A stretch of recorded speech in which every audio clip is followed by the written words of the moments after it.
저 며느리가 진심으로 싫었어요. 싫다는 표현이 과하면 불편했어요. 늘 명절마다 전화할 때마다 아들 집에 갈 때마다 뭔가 벽이 있는 것 같았어요. 나만 느끼는 건지 실제로 있는 건지도 모르겠는 그런 벽. 근데요, 암병동에서 제 손을 잡아준 건 아들이 아니었어요. 며느리였어요. 끝까지 봐주세요. 오늘 이야기 후회 안 하실 거예요. 제 이름은 이순자입니다. 올해 66, 평생 강하게 살았어요. 약한 소리 못하는 성격, 울고 싶어도 꾹 참는 성격. 남편은 8년 전에 먼저 갔어요. 심장이었어요. 갑자기, 그때도 저 울지 않았어요. 장례식장에서도, 발인 날에도 사람들이 그러더라고요. 순자 씨는 참 강하다. 근데 사실은요, 그냥 울 줄을 몰랐어요. 어릴 때부터 울면 약해 보인다고 배워서 그게 몸에 배어버린 거예요. 남편 가고 나서 아들이 말했어요. 엄마, 우리 집 근처로 이사와. 저는 싫다고 했어요. 내가 왜 내 근처에 살아? 나 혼자 잘 살아. 아들이 웃었어요. 알아. 근데 그냥 가까이 있고 싶어서. 그 말이 좋으면서도 저는 끝내 거절했어요. 사실은요, 며느리 눈치가 보였거든요. 아들 며느리 오연주, 처음 봤을 때부터 느꼈어요. 이 사람 만만치 않겠다. 나쁜 사람이 아니에요. 똑 부러지고 자기 주장이 강하고 깔끔한 사람. 그냥 저랑 결이 달랐어요. 저는 정이 먼저인 사람이고 현주는 이성이 먼저인 사람이었어요. 처음 명절을 함께 보냈을 때였어요. 저는 며칠 전부터 음식을 준비했어요. 잡채, 전, 갈비찜, 식혜까지 아들이 좋아하는 것들 다 만들었어요. 현주가 왔어요. 밥상에 앉았는데 음식에 손을 거의 안 대는 거예요. 잡채도 한 젓가락, 전도 한 조각, 갈비찜은 아예. 저는 속으로 생각했어요. 내가 만든 음식이 마음에 안 드나? 입맛이 다른가? 아니면 나를 무시하는 건가? 말은 못했어요. 그냥 웃으면서 많이 먹어 했어요. 현주는 네, 잘 먹겠습니다 했어요. 그리고 또 조금밖에 안 먹었어요. 그날 집에 돌아와서 혼자 생각했어요. 며느리가 참 차갑다. 그게 첫 번째 오해의 시작이었어요. 그 뒤로도 비슷한 일들이 있었어요. 손자가 태어났어요. 저는 너무 기뻤어요. 아들 닮은 얼굴 보고 싶어서 주말마다 가고 싶었어요. 근데 막상 가면 현주가 편하게 맞아주질 않는 것 같았어요. 집 안 정리하느라 바쁜 척, 아기 재우느라 바쁜 척. 저는 그냥 아기 얼굴 한번 보고 싶은 건데, 그러다 제가 한번 말했어요. 현주야, 내가 손자 좀 봐줄까? 내가 쉬어. 현주가 말했어요. 괜찮아요. 어머니, 저 할 수 있어요. 괜찮다고. 짧게. 저는 웃으면서, 그래, 힘들면 말해 했어요. 근데 속으로는 많이 섭섭했어요. 내가 손자 얼굴 보고 싶은 마음도 몰라주나. 시어머니가 도와주겠다는데 왜 저렇게 딱 잘라. 그게 두 번째 오해였어요. 아들 생일이었어요. 저는 아들 생일마다 미역국을 끓여줬어요. 결혼하고 나서도 생일날 아침에 가서 끓여줬거든요. 그해 생일날 아들한테 전화했어요. 엄마가 아침에 가서 미역국 끓여줄게. 아들이 잠깐 말을 멈추더니 말했어요. 엄마 현주가 벌써 끓여놨어. 그래? 응. 미안해, 엄마. 저는 아니야 괜찮아 했어요. 전화 끊고 혼자 한참 앉아 있었어요. 밀려난 기분이다. 그게 세 번째 오해였어요. 제일 컸던 건 따로 있어요. 동네 친구한테 들은 얘기였어요. 아들이 제 환갑을 크게 차려주려고 했대요. 식당 예약까지 알아봤다고. 근데 현주가 말렸다고 하더라고요. 그런 거 안 해도 돼라고 했다나. 저는 그 말을 듣고 생각했어요. 아, 이 사람이 이렇구나. 시어머니 생일이 귀찮은 거구나. 그날 이후로 현주한테 마음이 많이 다쳤어요. 아들한테 살짝 흘렸어요. 현주가 좀 차갑지 않니? 아들이 말했어요. 엄마, 현주가 원래 표현을 잘못해서 그래. 마음은 있어. 그래, 알았어. 저는 그 말을 믿지 않았어요. 63 되던 해 가을이었어요. 정기검진을 받았어요. 별 생각 없이 매년 받는 거니까. 근데 의사가 표정이 좀 달랐어요. 이순자 씨, 조직검사를 한번 해봐야 할 것 같아요. 가슴이 철렁했어요. 조직검사. 그 단어가 뭘 뜻하는지는 알았으니까. 일주일 후에 결과가 나왔어요. 유방암 2기. 저는 그 말을 듣고 이상하게 덤덤했어요. 의사가 치료 계획을 설명하는데 저는 딴 생각을 하고 있었어요. 아들한테 짐이 되겠구나. 현주가 싫어하겠구나. 집에 와서 혼자 앉아 있었어요. 무서웠냐고요? 무서웠어요. 근데 그것보다 더 먼저 든 생각이 그거였어요. 민폐. 내가 민폐가 되겠구나. 그날 밤 아들한테 전화를 했어요. 엄마, 무슨 일이야? 저는 말했어요. 엄마 암이래. 전화 너머로 한참 침묵이 있었어요. 그리고 아들 목소리가 갈라졌어요.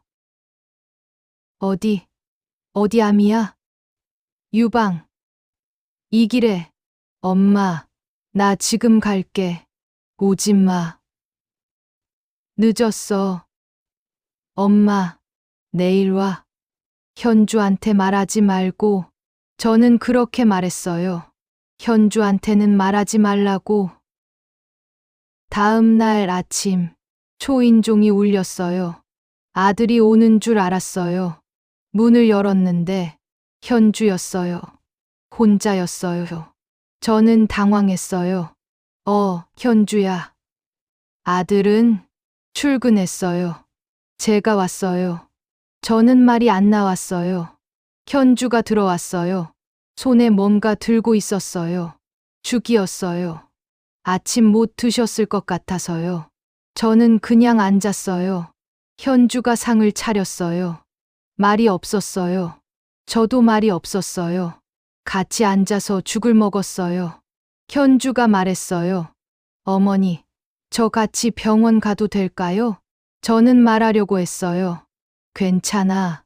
나 혼자 가도 돼. 근데 입에서 나온 말이 달랐어요. 그래. 그냥 그렇게 됐어요.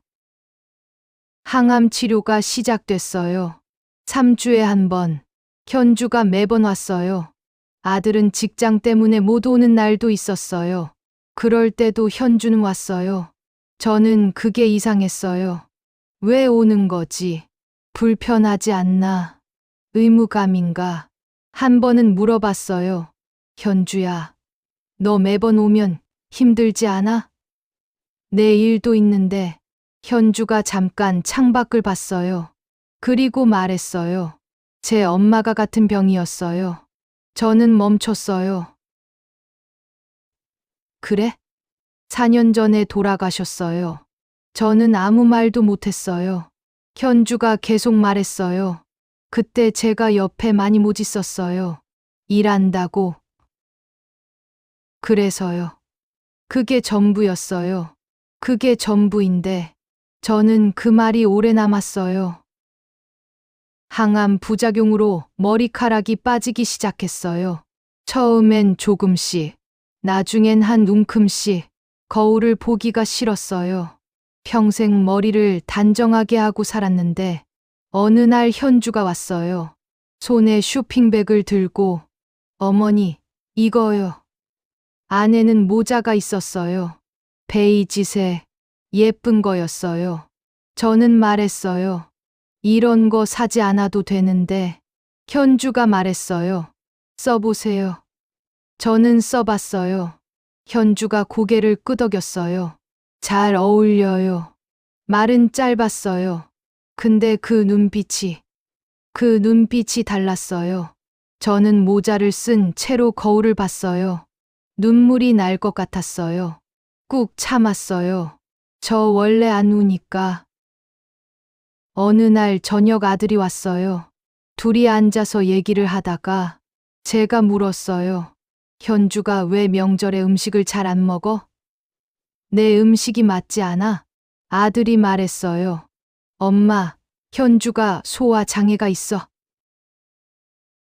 뭐, 기름진 거 먹으면 속이 많이 안 좋대. 근데 어머니한테 말하기 민망하다고. 저는 할 말이 없었어요. 그걸 왜 말을 안 해? 현주가 원래 그래. 자기 얘기를 잘 못해. 저는 잠깐 있다가 물었어요. 손자 봐준다고 했을 때 왜 거절했어? 아들이 웃었어요. 엄마, 그때 엄마 허리 안 좋다고 했잖아. 현주가 아기 들다가 허리 다칠까봐 걱정한 거야. 뭐, 내가 말했거든. 우리 엄마 허리 디스크 있다고. 현주가 그래서 거절한 거야. 무거운 아기 들지 말라고. 저는 그 자리에서 말문이 막혔어요. 그리고 환갑 때는 아들이 고개를 끄덕였어요. 현주가 말렸어. 근데 이유가 뭔지 알아? 엄마가 요란한 거 싫어한다고 내가 말했대. 조용히 가족끼리 밥만 먹는 게 엄마가 더 좋아할 것 같다고. 그래서 식당 크게 잡는 거 말린 거야. 저는 한참 앉아 있었어요. 아무 말도 못했어요. 10년이었어요. 10년 동안 쌓아온 오해가 그 짧은 대화 안에 다 무너졌어요.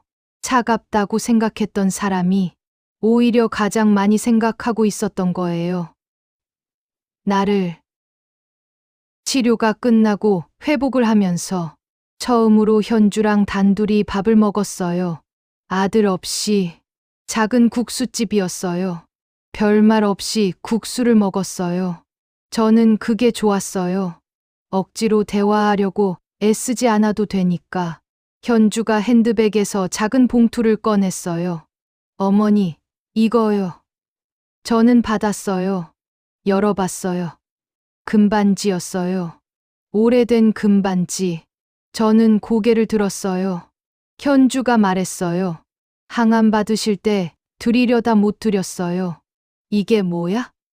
현주가 잠깐 눈을 내리깔았어요. 저희 엄마 유품이에요. 저는 손이 멈췄어요. 항암 치료 받으시는 어머니 보면서 엄마 생각이 많이 났어요. 저는 아무 말도 못했어요. 제가 엄마 곁에 많이 못 있었거든요. 그게 아직도 후회가 돼서. 현주의 눈이 빨개졌어요. 저는 처음 봤어요. 현주가 우는 걸. 현주가 말했어요. 저희 엄마가 살아계셨으면 어머니 같은 분이었을 것 같아요. 저는 그 자리에서 평생 참았던 눈물이 그냥 났어요. 막을 수가 없었어요. 현주도 울었어요. 카페에서 둘이 한참 울었어요. 아무 말도 없이. 그냥. 그 이후로 달라진 게 있어요. 현주가 가끔 전화를 해요. 어머니, 이번 주말에 오실래요? 저는 그 전화가 기다려져요. 이제는 손자도 자주 봐요. 현주가 먼저 데려다 줘요. 어머니, 오늘 하루 같이 있어도 될까요? 저는 그 말이 제일 좋아요. 명절에 음식을 만들 때 저는 이제 현주한테 먼저 물어봐요. 현주야, 너 먹을 수 있는 거 따로 만들어줄까? 현주가 웃으면서 말했어요. 어머니, 어떻게 아셨어요? 아들한테 들었어. 현주가 또 웃었어요. 그 웃음이 참 예뻤어요. 진작 봤어야 했는데. 저는 가끔 생각해요. 암이 아니었으면 어땠을까? 계속 오해한 채로 살았을까?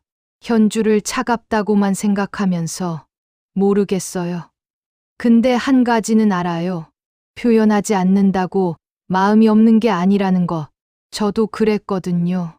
평생 강한 척 살면서 표현을 못했거든요.